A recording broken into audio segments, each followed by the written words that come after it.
Hello guys, in this video I will show you how to send a payment using the Monese app. But first of all, I just want to mention, don't forget to subscribe to my channel because at 10,000 subscribers I'm going to show you my whole YouTube revenue statistics and my growth strategy. So let's jump into it.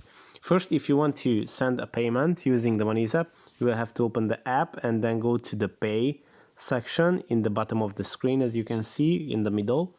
Then tap on the plus button here.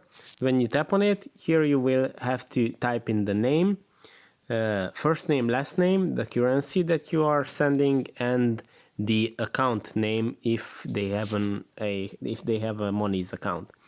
And if you tap on next, you will have to type in the amount that you are sending, and your payment is going to be sent in a few seconds.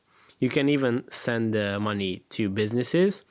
If a business has a Monese account, you can type in the name and Monese nickname, and then send the money in the currency that you wish. As you can see, there are a lot of currencies available on Monese, so you can send different kinds of money to anybody.